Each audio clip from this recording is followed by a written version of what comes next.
ഉത്രം നക്ഷത്രക്കാർക്ക് ഈ ആഴ്ച പ്രധാനപ്പെട്ട തീരുമാനങ്ങൾ എടുക്കേണ്ടിയൊക്കെ വരും. തൊഴിൽ രംഗത്ത് പുതിയ പദ്ധതികളൊക്കെ ഏറ്റെടുക്കാൻ സാധ്യതയുണ്ട്.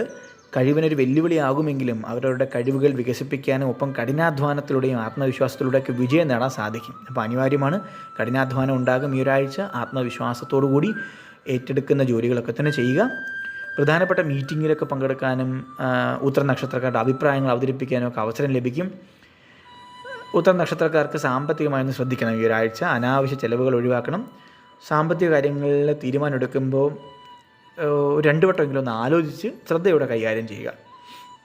കുടുംബത്തിൽ ചെറിയ അഭിപ്രായ വ്യത്യാസങ്ങൾ ഉണ്ടാകാൻ സാധ്യതയുണ്ട്, പക്ഷേ അത് വേഗത്തിൽ പരിഹരിക്കും. പരസ്പരം വിട്ടുവീഴ്ചകൾ ചെയ്യുന്നതിലൂടെ ബന്ധങ്ങളൊക്കെ ഒന്ന് ശക്തിപ്പെടാൻ സഹായിക്കും. ആരോഗ്യപരമായ കാര്യമായ പ്രശ്നങ്ങളൊന്നും ഉണ്ടാകില്ല, പക്ഷേ അമിതമായി ജോലി ചെയ്യുന്ന ഒഴിവാകണം. ഉത്തര നക്ഷത്രക്കാർ ആവശ്യത്തിന് വിശ്രമം എടുക്കുക, കൃത്യമായ വ്യായാമം ചെയ്യുന്നത് നല്ലതാണ്. വിദ്യാർത്ഥികൾക്ക് പഠനത്തിൽ കൂടുതൽ ശ്രദ്ധ കേന്ദ്രീകരിക്കേണ്ടി വരും. മത്സര പരീക്ഷകളൊക്കെ വിജയിക്കാൻ കഠിനാധ്വാനം ആവശ്യമാണ്. പഠനത്തിൽ കൂട്ടുകാരുടെ സഹായം തേടുന്നത് നല്ലതാണ്. യാത്രകളൊക്കെ കാണുന്നുണ്ട്, ദൂരയാത്രകൾക്ക് സാധ്യതയുണ്ട്. തയ്യാറെടുപ്പുകളോടെ യാത്രകൾ നടത്തുക. ശത്രുക്കളിൽ നിന്നൊക്കെ തന്നെ ജാഗ്രത പാലിക്കണം. സ്വന്തം ലക്ഷ്യത്തിൽ ഉത്തര നക്ഷത്രക്കാർ ഉറച്ചു നിൽക്കണം. അപ്പോൾ ഈ ഒരാഴ്ച ഉത്തര നക്ഷത്രക്കാർക്ക് നല്ലൊരാഴ്ചയാവട്ടെ എന്ന് ആശംസിക്കുന്നു. എല്ലാവിധ ആശംസകളും.